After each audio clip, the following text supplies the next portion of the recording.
Welcome to the Flow State with Tyler and Sean the Flock. Guys, thank you so much for listening. Today's podcast was our first podcast. We go in many different directions, but I know it's worthwhile to listen to. If you like today's content, please subscribe. Give us a review, 5 stars. That'll make it easier for us to be found on iTunes, and it'll help grow our listeners. We really appreciate you guys listening, and we hope to hear from you soon. Enjoy. Tyler, how's it going, man? It's going good. Excited. Got my pen in hand, ready to rock, ready to kick things off.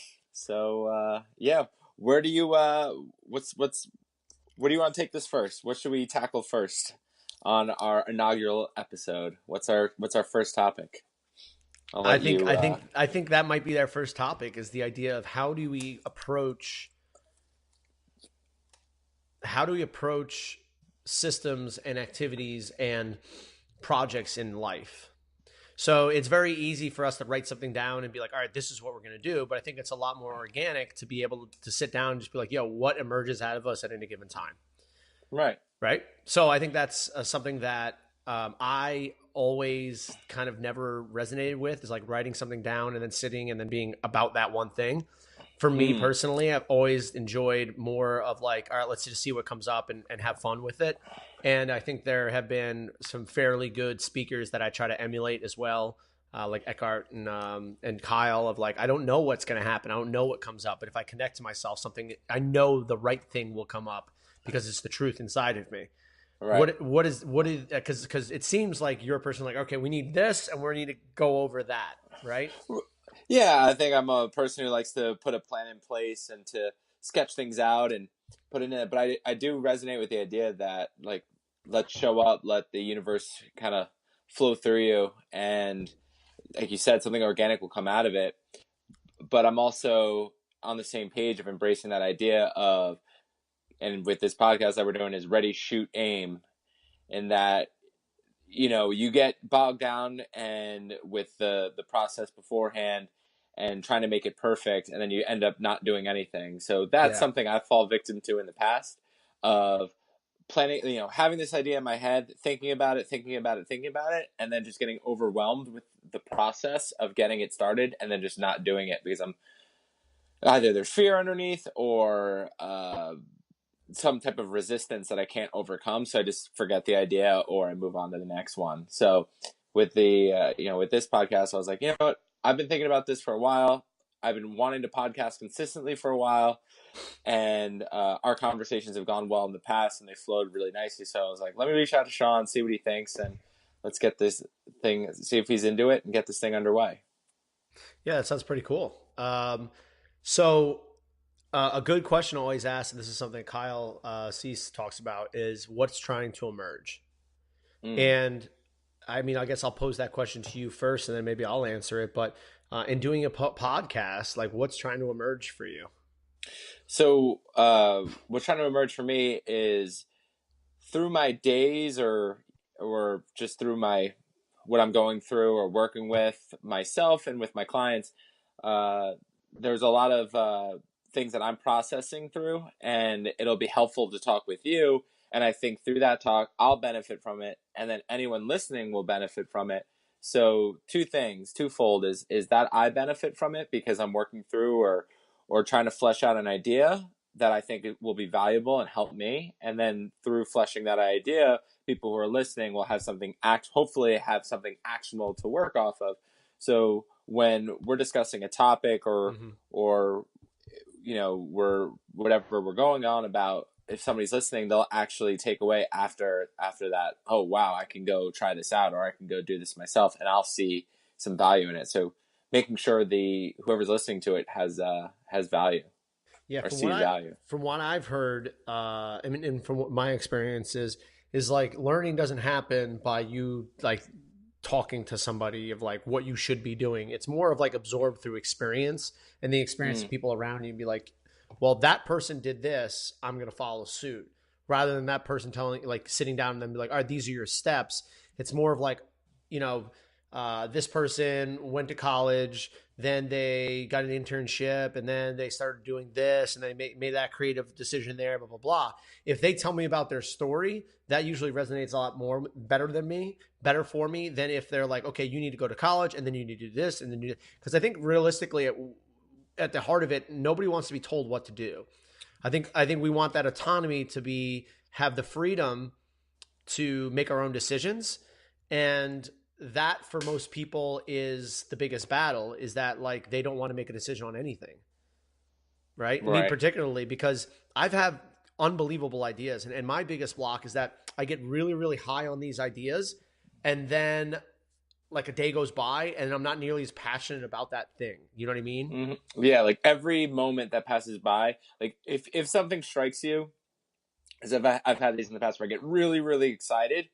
And then every day that goes by, the excitement around it goes down, dissipates. And before you know it, you're like, well, I know I had that idea, but just like that same initial burst of feeling or energy just isn't, it's hard to recreate, recreate lightning in a bottle twice in a way. Yeah. And I guess, we want it to stay that feeling. I mean, for me personally, like, and again, I don't like to make generalizations and preach. I think I've gotten in trouble with that before because I just want to emulate people that have done it. But it doesn't sound authentic when you say it if you haven't done it, right? Right. That's a big thing that I've been trying to. How many times have I preached to you? Many a time. And how many times you've listened to it? Sometimes it gets through. I feel, whatever message you're trying to drive through to me, sometimes I take to heart. And then sometimes I was like, I don't really think he knows. Like, that's not going to be useful to me. So I'll just, go on and try to. So if I find it's useful to me, there's many times, especially when you were coaching me in CrossFit, anything that you were saying, I would definitely take to heart and implement right away. But now that's definitely a different circumstance. So I think that's something important to mention. Like a coach mentor relationship is totally different. Yeah. Or coach or mentor mentee relationship. Yeah, and I think that's important because those are experiences and those are relationships that you actually like, yo, whatever you tell me to do, I'm going to do.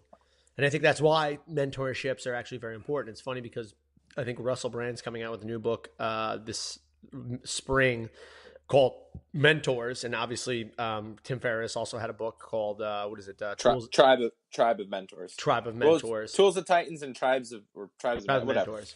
Yeah. So again, I think mentorship is important, but it's challenging because you really don't have anybody within the fitness field who's bringing mindfulness and the whole fitness realm into the same spectrum.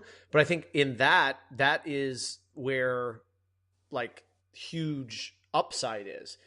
Like if you're trying to go into the online sales business right now, it's like, okay, good luck. It's like, you're going to go against Amazon. You're going to go against anybody else. What's the other one? Tipsy, or what is it? For online training or sales. Online sales. Tipsy. What's it called? Oh, I don't know. Like people buy stuff on it. Tipsy. Come on, you're into this type of stuff. Like it's like an Amazon type thing. I'm just thinking of Amazon, Jet, like just the big players and selling things. There you go. Okay, online. Cool. So there's these huge players in that market right now, right? Right. Oh, Peloton, Yeah. You lump them in, or. Well, I'm just saying in general, like people and companies that are already in that space. If you really want to make something out of yourself, from what I've seen and from what I've heard, is you're going to have to go to a space that's going to seem really fucking weird, and that no one is going to really be there. And and that is where you're going to have to make your niche. So if for us, I know, you're much bigger into the mindfulness and, transformation piece now. I would agree, would you agree? Yeah, I would agree to that 100%. Etsy. That's Etsy. Oh my gosh. Okay. All right. E-commerce website founded on handmade or vintage items. Yeah. Oh yeah. Come on. How did you not know that? Doesn't your girlfriend do that for a living? I don't know where you were going with it. Thought you were talking about I thought you were more along the lines of, if you're going on like online sales, like I was thinking like online fitness.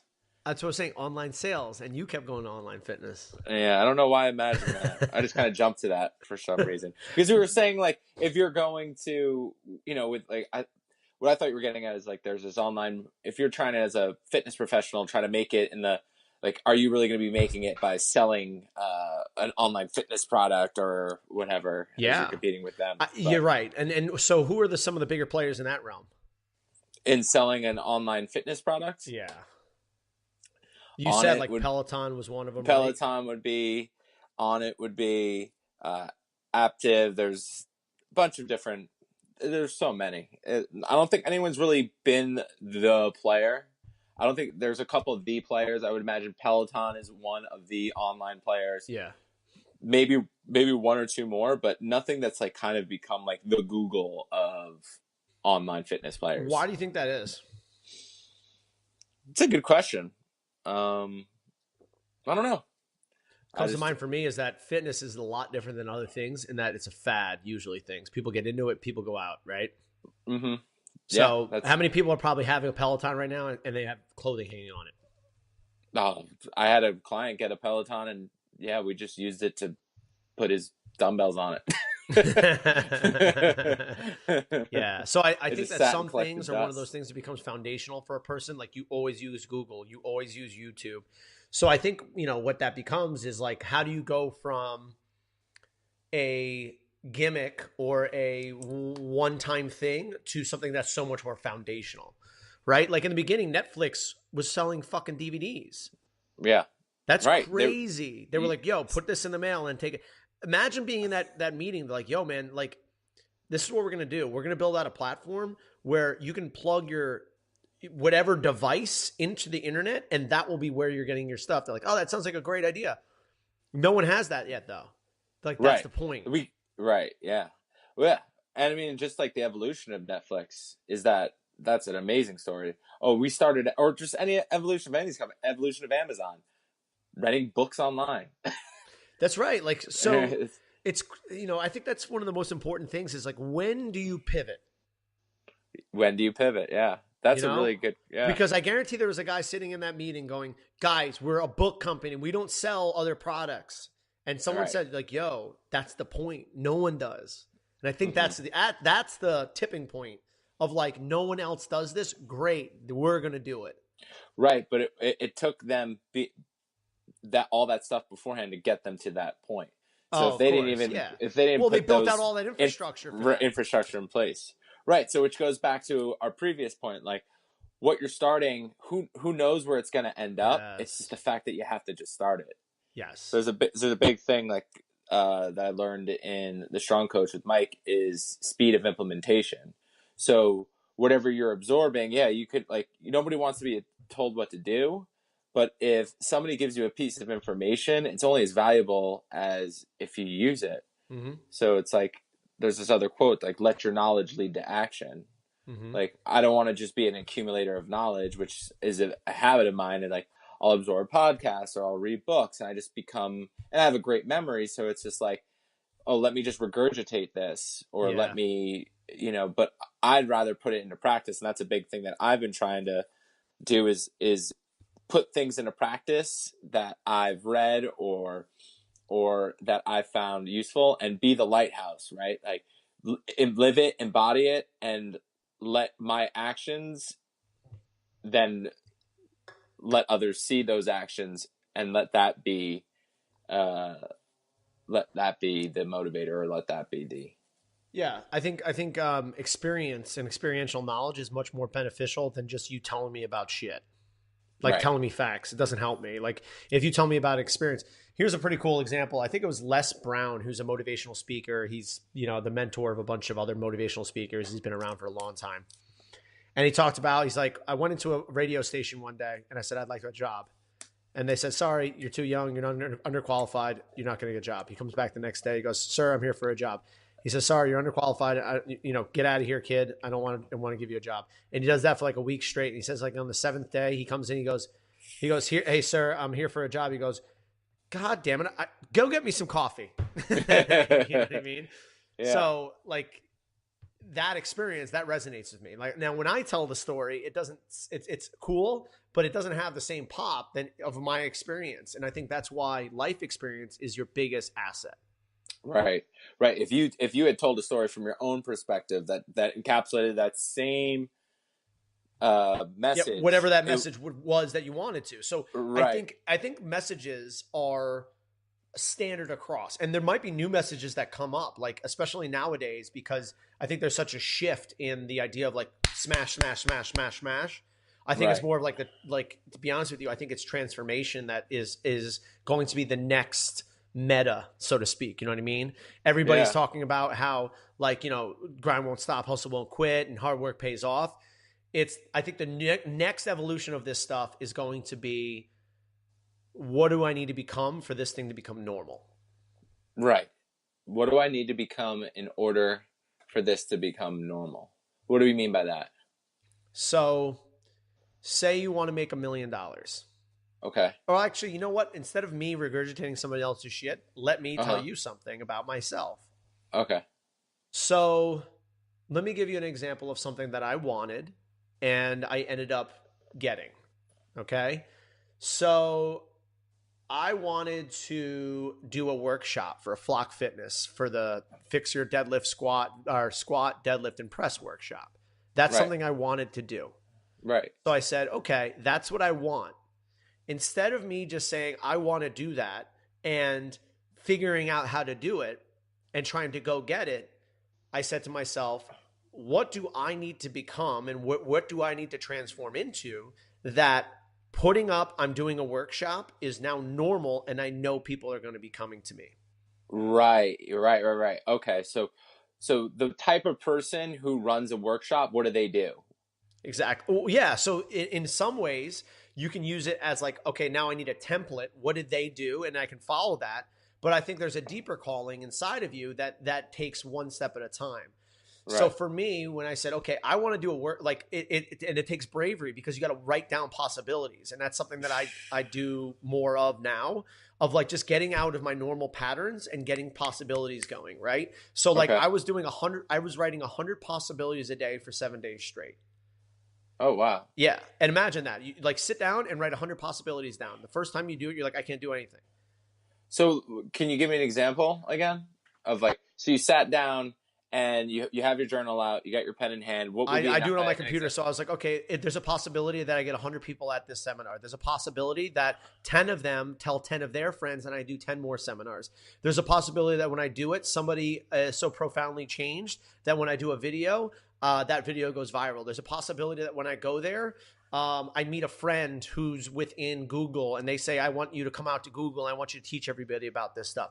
Those possibilities are out there, Right. right? And when you talk about them, what does it do? It excites It, you. It brings you to a yeah. higher energy level. Yeah, that's actually really. So, would it be only positive possibilities, or could it be negative possibilities? No, I like to obviously stay in the realm of higher energy levels because that's going to expand you, not contract you. Right. So, what do you do want in a Yeah, way of possibility rather 100%. than Because we focus on? focus so much of our time what we don't want. Oh, I don't want to fuck Right. this up. Oh, I don't want Right. people not to come. So it's like, Yeah. let's get in the realm of what's possible. Right. Right. Which is a much more opening experience, and also that sends out your messaging, and it probably makes it easier to then send that messaging as well. Yeah. I mean, realistically, what we're trying to do is we're trying to get ourselves out of patterns that we've created before. Because all the stuff that I've done before has gotten me to this point. The only way I'm going to expand and become the person that I need to be in order for me to get that workshop Yeah. is to become something different and have different possibilities. Wow, that's a really cool exercise. You know what I'm So, saying? would you just do it around? And that was an example around the press workshop. Have you tried I that could in do any 100 other possibilities areas? about that. I could do 100 possibilities about anything, just waking up. Like, there's a possibility that I get up today and I do 1,000 push-ups. There's a possibility that at the end of the year, I've accumulated 1,000,000 push-ups. There's a Mm, possibility that I eat vegan. There's a possibility that I eat vegan for 30 days and write a blog about it. There's a possibility that I go carnivore for 30 days and I write a blog about that. There's a possibility that I get my camera out and every meal that I eat, I Instagram story and I do hashtag carnivore diet. And I get, there's a possibility that I get 1,000 followers because of that. There's a possibility right. that I get on Joe Rogan's podcast because of it. Again, like when you start going there, it opens up possibilities. But then the crazy thing that happens is some of those things will just start to happen naturally. Right. Well, that's the weird part about just writing things down is that in some essence it's crazy when they come true. Yeah. It's And it's that like, manifestation. and it's like we're getting all, into that, the book The Secret and the power of manifestation and all that stuff, which is, you getting on the realm of like that woo woo, which both of us, I imagine, try to stray away from. But there's so much evidence that I've seen with it and things I've experienced myself that I can say I'm not just reading something and regurgitating. It's something I've actually experienced and I can speak to. So when I do say it, I know that it's from a place of knowing rather than a place of bullshitting. So I'm okay saying it. Yeah, I agree. And speaking to that, like the ideas of The Secret and manifestation and the power of positive thinking, it's just on a spectrum of where you are. So let's say that like this is like a Buddhist monk living in a temple and everything's connected and you're at like the 12th level of consciousness. And then there's the person here at the first level of consciousness. They think that all that exists is them and their needs. Right? Right. Complete connection between everything in the universe. I'm the only thing in the universe. Right. Yeah. So along the spectrum, you need levels. So if I were to say to somebody who's living on the street, like, yo, you're one with the universe, they'd be like, fuck you.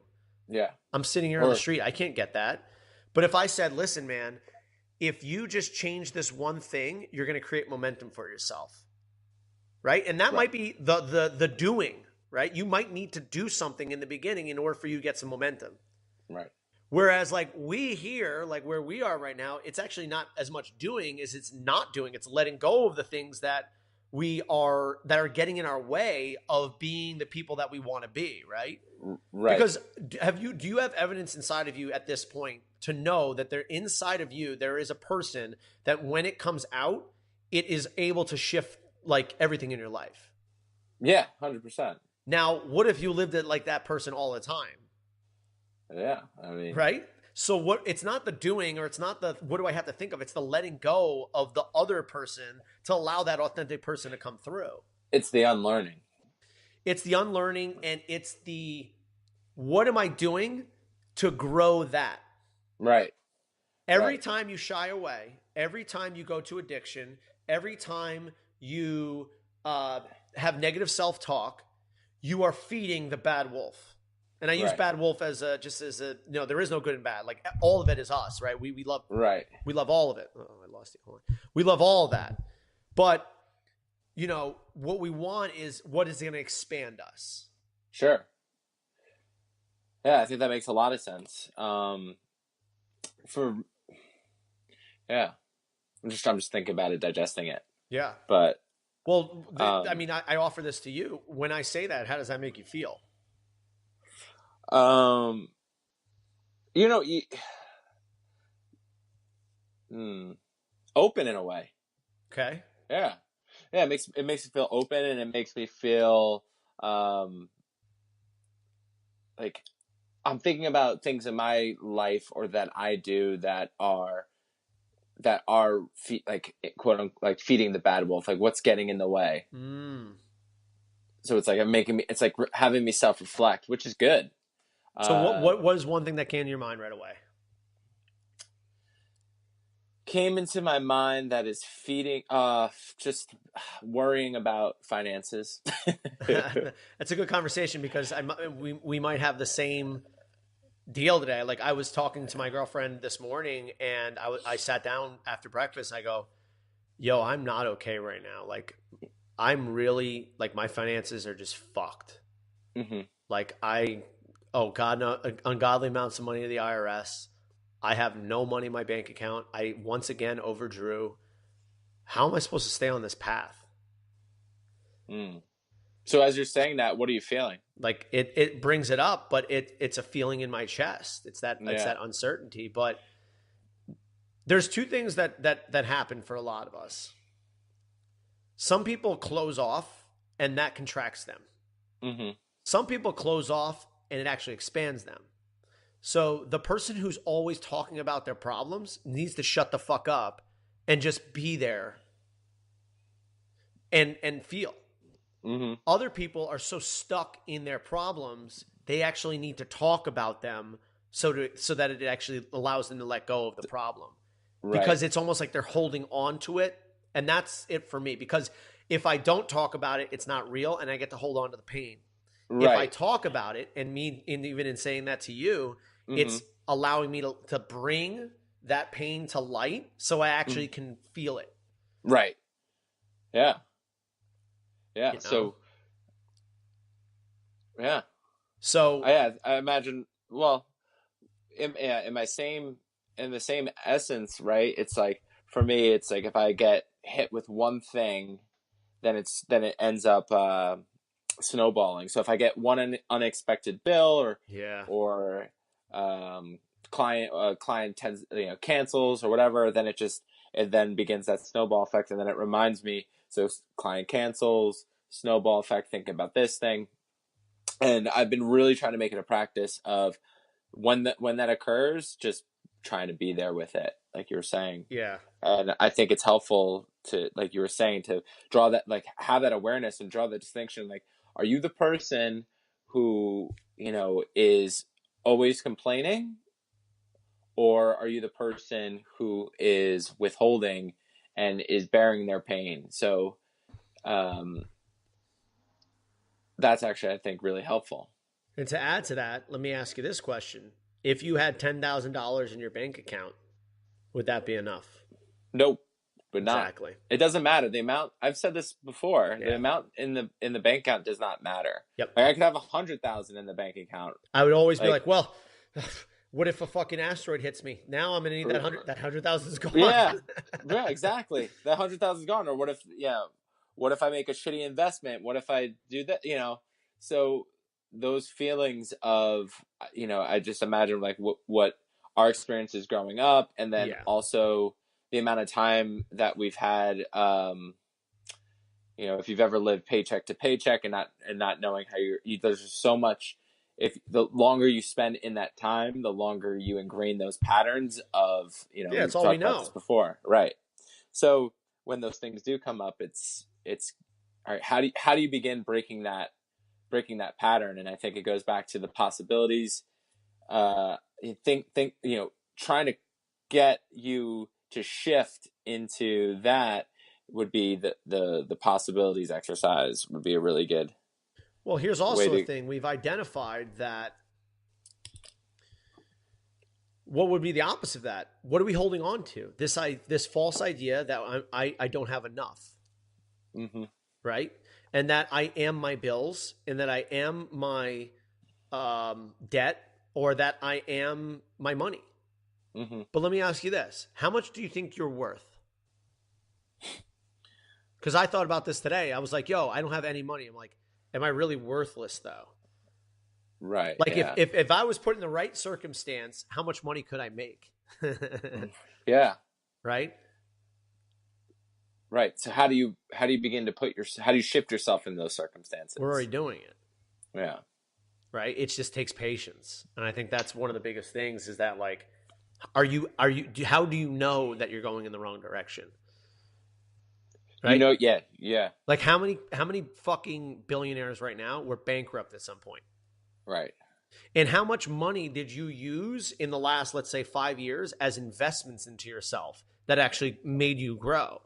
Right. Well, that's the thing. Like, I've been like, there's like this big dichotomy that I've been going through right now, in that I'm going in that trajectory of improving myself, but in that same essence, dealing with that financial insecurity, and knowing that I need to make these investments in order to get to that position. So, for instance, I just signed up for, it's called Online Coach Accelerator, Mm-hmm. and it was a big investment, but I knew that's what I needed in order to. I have a vision of going online and developing an online platform, because I want to make more of an impact. I can only make so much of an impact with what I'm doing right now. So to be able to make more of an impact, I know going online is going to be an outlet in order to do that. So, but for me, there's so much of a gap between what I'm doing now and that. I'm like scared shitless and just afraid to even start that process. So, I was like investing in Online Coach Accelerator. It's like, okay, they're going to hold me accountable and give me the map in order to get to where I know I want to go and grow into. So, but in that same essence, I was like, oh shit, this is a big investment. Like, what if, then you start painting all these, the what ifs, right? Rather than like my initial reaction is to focus on the what ifs. And it's so, what do you call it? Foreign to go to the possibilities, but it's just a practice and unlearning that pattern of jumping to the what ifs and like the shit goes wrong. It's very interesting that you said that it's unlearning. You read Talent Code, right? Yeah. You can't unlearn. It's interesting. Yeah. So that pathway is always going to be there. Right. Because you wrap that mile in. That's right. Nice and tight. Yeah, nice and tight. And you've been doing it since you were 3.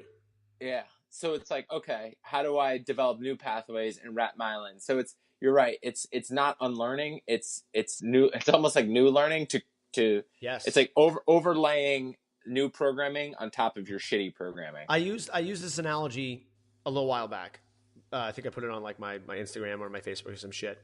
Okay, if I said in 1 year from now, I'll give you $100,000 if you can write with your left hand perfectly.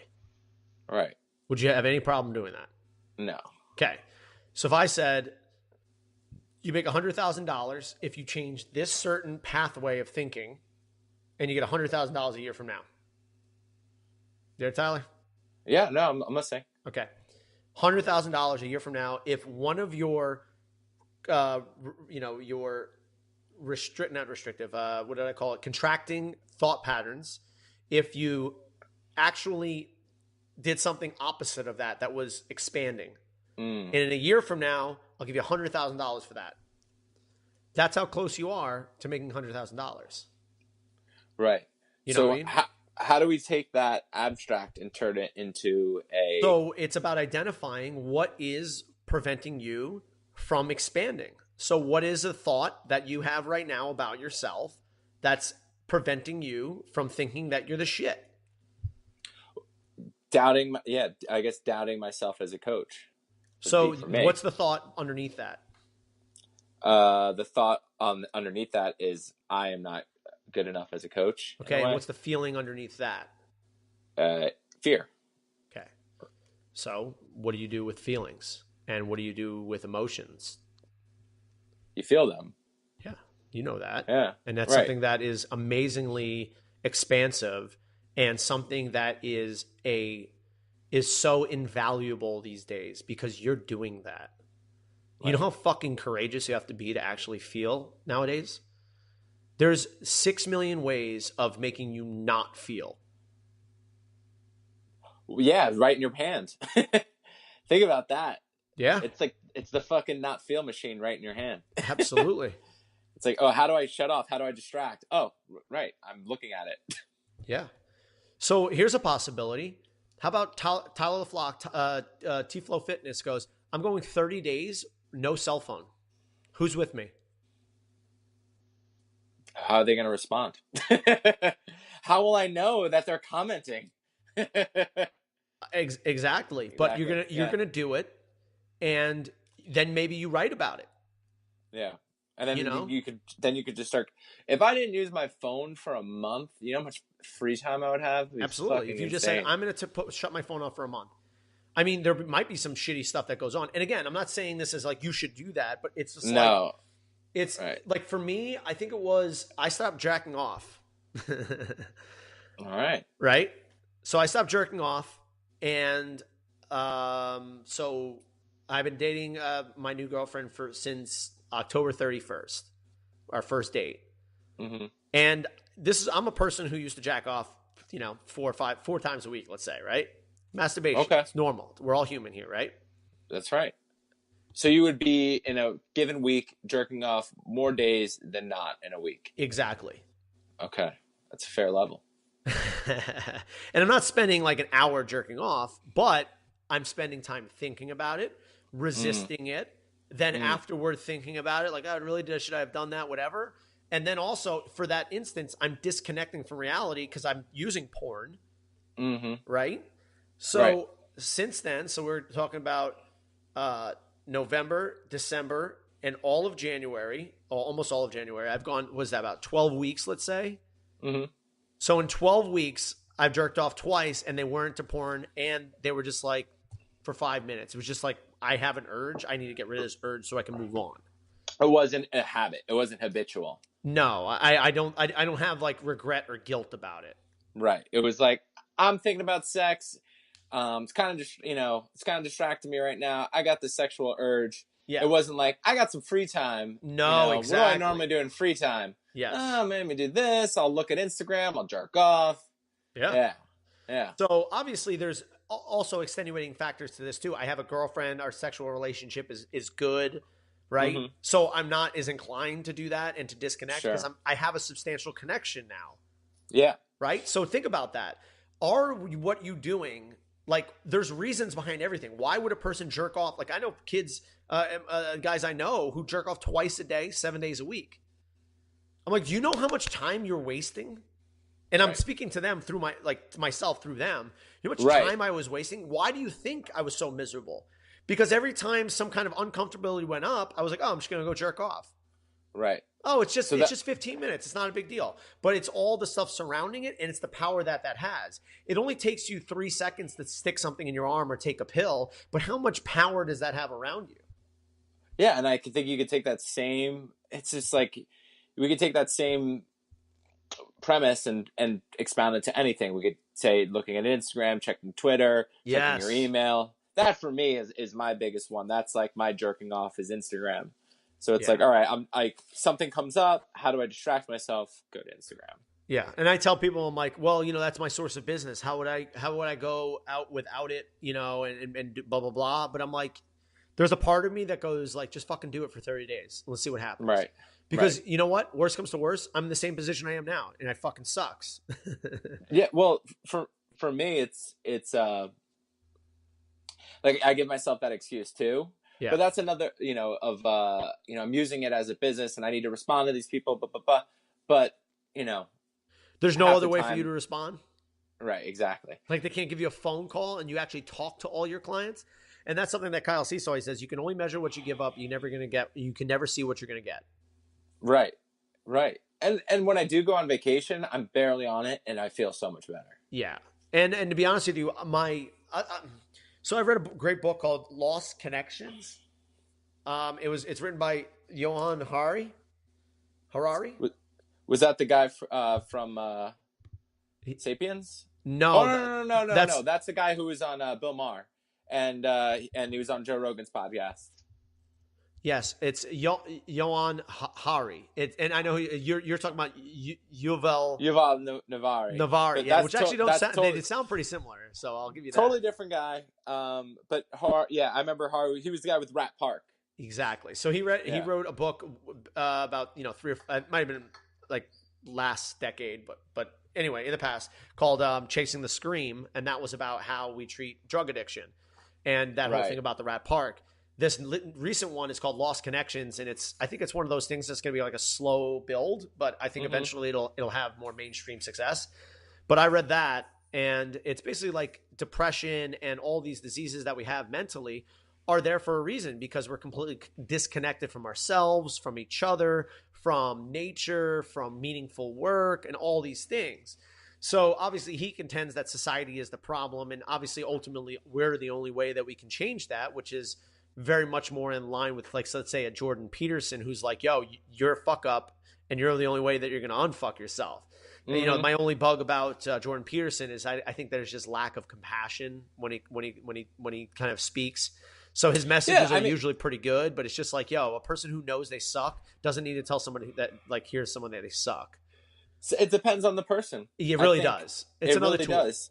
It's another tool, right? So like, even if it's if he's getting 10% or 15% and that message resonates with, that's how they needed to hear it. Yeah. Then he's making an impact. That's his truth. If that's his truth, I'm all on board for it. Right. Exactly. We can't be like, oh, why don't you shift it because it's a little too hard for me?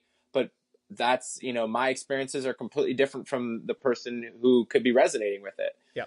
So, in the same way of like David Goggins is like, yo, you're a fucking piece of shit. Get up and just start fucking moving. Right. And Did you read his new where I book? am now, I'm like, yo, man, I have problems with like thinking I'm a piece of shit. Right. You know, Right. I don't need you to tell me that. But you know what? Here's the funny thing also is that whenever I hear someone saying that, I know that there's a level of like he's right. Yeah. You know, it's like I really am my own problem.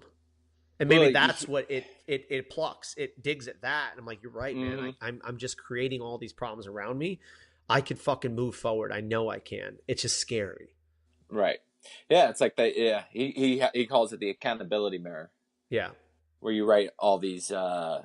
You call yourself out essentially, but you put on a post-it note calling yourself out. See, when you're looking at the mirror, then you're that's the only Yeah. person. I don't know. But I his mean, new book, I liked his new book. It's really motivating. But for somebody who's like overtrains, definitely don't read it. yeah, that's what I mean. But I think that's Right. here's the thing. Like that's why obviously there's nothing one size fits all, but that's why I always kind of am on the fence with certain things because people always take things to the extreme.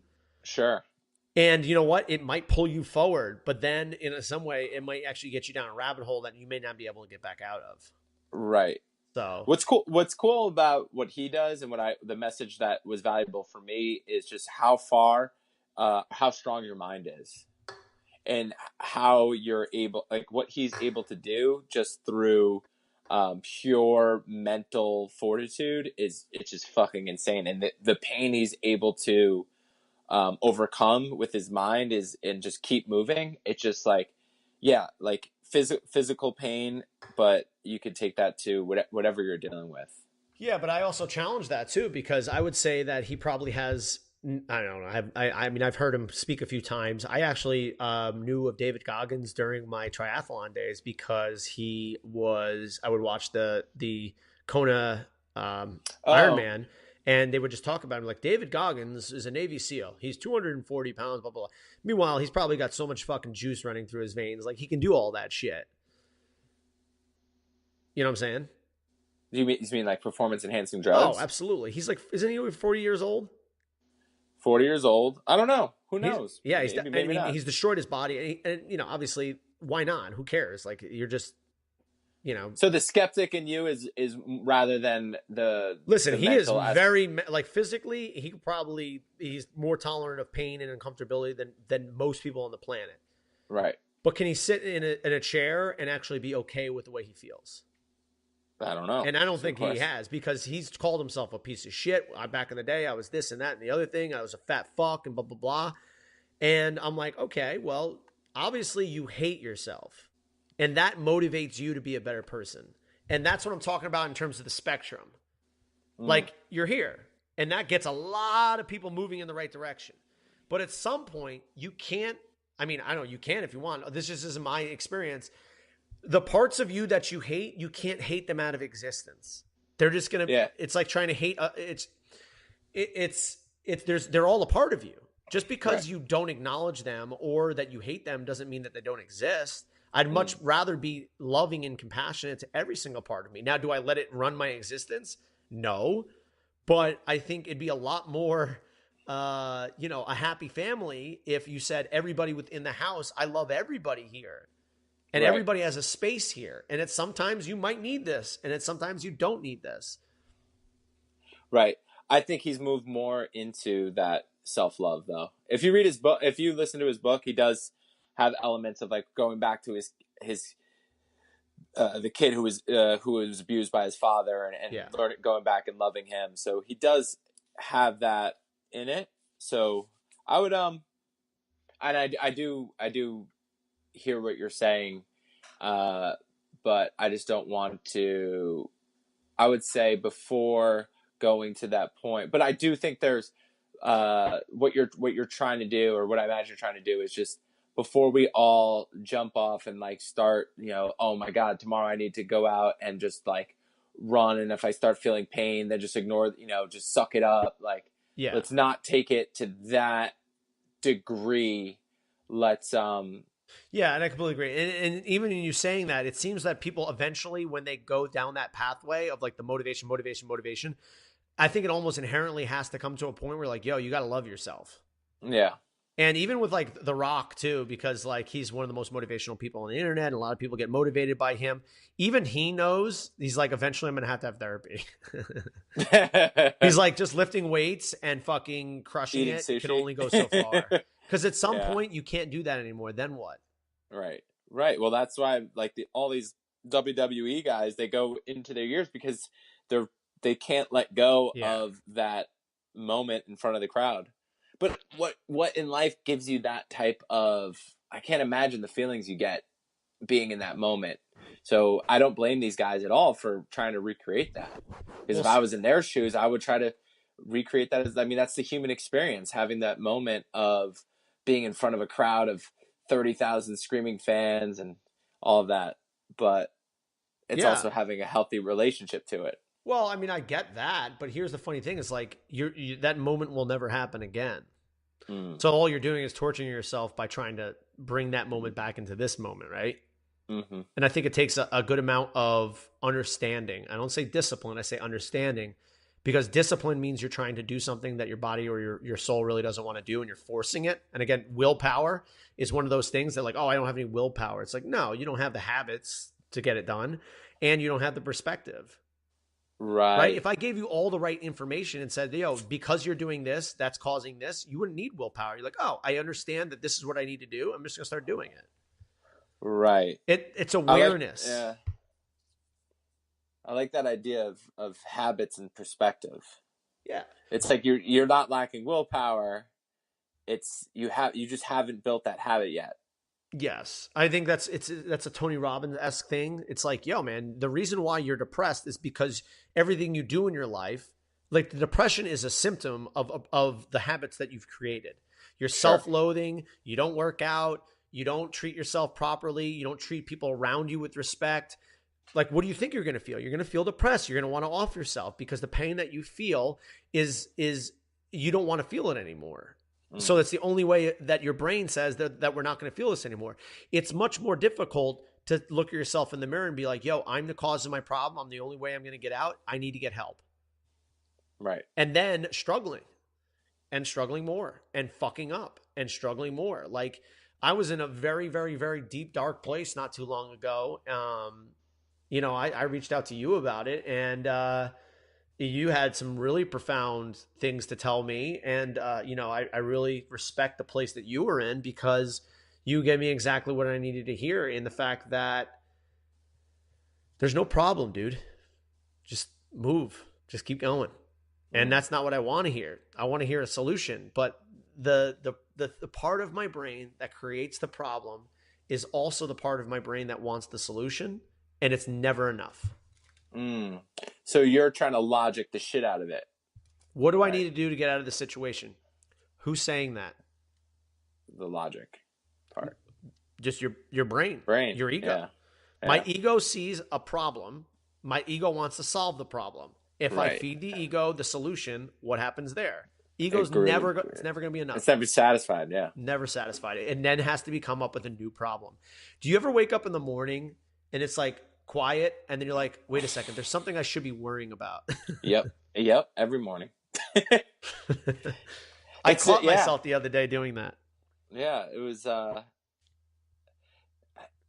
there's something with like, okay, what do I, and then I think it's also going with the doing. It's like, all right, what do I need to get done today? Yes. Well, right? I think that, go ahead, sorry. It's just like getting caught up with the doing. And this is like a line from a podcast I just listened to, is that we're just always consumed with the doing rather than the being. Yeah, I agree with that. We're human beings, right? But we're also indoctrinated with the idea that like, yo, you're not doing enough. Right. Or that's a big thing. I've also remember talking about before, like things I'm struggling with. It's like if I have downtime during the day, I feel guilty for fucking feeling guilt around it. So like, all right, let me worry about, all right, what do I need to get done? What can I do? Blah, blah, blah, rather than being okay with having some downtime, or like be like doing something first, or like, okay, I have something, but like let me do this thing, and then I'll award myself with some downtime because I earned it. Yeah, there's a quote that John Lennon said, referencing someone else. I believe it was like some writer or whatever, but he said, uh, time enjoyed wasting isn't wasted time. Time enjoyed wasting is not wasting time. Yes. Yes. Yes. Yeah. So if you actually are in the moment and having time you enjoy wasting is not wasted time. Time you enjoy wasting is not wasting time. Yeah. And Lenin said that from somebody else. It's not his direct quote. He quoted someone else. But like, if you're enjoying sitting on the couch and staring off into space or watching TV and you really actually enjoy that, it's not wasted time. Right. But that, yeah. On the other end of the spectrum, are you just distracting yourself? Yeah. Are you distracting yourself from feeling something? Are you distracting? Are you procrastinating? Are you doing that because you're afraid to actually start doing stuff? Or do you actually need a fucking half hour to be like, yo, man, I'm tired of thinking and always this self-improvement and on the go. And productivity. Yeah. Dude, just think about like how much shit we do. You're probably coaching, I don't know, what, like 4 hours a day, 5 hours a day, right, Tyler? Yeah. Then you're also obviously doing a podcast. You're doing probably some programming, some self-help work, or, some, not self-help work. I don't like to call it that. Some self-improvement work, right? Sure. You're reading, you're listening to podcasts. Yeah. My brain's going all day. Just because you're not punching a clock in and out for 12 hours doesn't mean that you're not putting a substantial amount of time and effort into what you're doing. Yeah. Because I think what our profession is being the best version of ourselves. And in the process, we also have to make money and provide other people with services. Yeah, well, that's what I was saying before. Be the lighthouse. Yes. So in what I would love my clients to ultimately be, I need to strive to be that. Yes. Be the change you want to see in the world, says God. Yeah, right. That's exactly it. And it's that's why I always get like so bummed out when I see like the personal trainer or the coach. I personally I hate the term personal trainer. Do you hate the term personal trainer? Anytime anyone's he's a personal trainer, I have like so much negativity towards it. I don't have a ton of, but I also have like an idea of what I think in my mind of a personal trainer. But go ahead. Okay.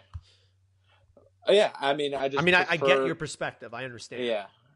Yeah, it's just like the same thing as somebody who's like, oh, you're self-help. It's like the same level of contempt I have for like the self-help guy is for the personal trainer. I have equal levels of attempt. And what I'm attempting to be is both of that. And it's just like, well, that's fucking, I know that's what I'm going for is like bridging the gap between personal trainer and personal development, whatever you want to call it. Mm-hmm. And smushing those two together. Yeah. And I just, well, think about it this way. What makes you think that they need to like think of you as this certain thing? Yeah. Right? Yeah. By ego. Their job isn't to fit your mold. Their job is to be them. And your job is to love them as they are. Right. Because that frees you. Right. And that's not something that I came up with. That's something that someone else said, but it makes sense to me. Yeah. And like, let's just take our parents, for example. Like our mother is a fucking asshole. But in my mind, she's not supposed to be an asshole. She's supposed to be a good mother. But guess what? That's not reality. Mm. But as soon as I go, I'm going to love her exactly the way she is, and I let go of that, it gives her the space to maybe be a better mother. Mm-hmm. Right? And maybe me to be a better son. Someone who's compassionate for who my mother actually is, not be resentful of a person that she's not. Right. All right. Before we dig down this rabbit hole, it's about that time. So let's wrap this thing up. So I guess any final thoughts, final words, anything you want to leave the audience? Yes, I am. I have my t-shirts on pre-order. You can go to Flock Fitness on Instagram, or you can, just go to Flock Fitness on Instagram and slide in my DMs. I also have a Facebook page, Flock Fitness, where I post content as well. I'm doing a Flock Fitness Fix Your Squat, Deadlift, and Press workshop at CrossFit CVI on Saturday, January 19th at 11:30. It's a 3-hour workshop, hands-on, and it's $79. You can sign up on my Instagram or on my Facebook page. All right. So anybody in New York who wants to stay warm and go fix their press, deadlift, and squat, buy tickets, head down there, tell them Tyler sent you. Or if you're down for Wadapalooza and you want to pop over, you can do that too. Oh, perfect. That's awesome. You got anything, Tyler? You can find me at T_FLO_fitness on Instagram. Haven't been as active on there as of late, but it's because I will be doing this online coach accelerator program where I will be kind of reframing and building content for that, but I'll do my best to stay active on there. So Cool. yeah, just want to thank everyone. Hope they got a little something out of it to take home, and excited for this. Awesome, Tyler. We will talk to you again next week, buddy. All right. Love you. Love you. Bye. Bye.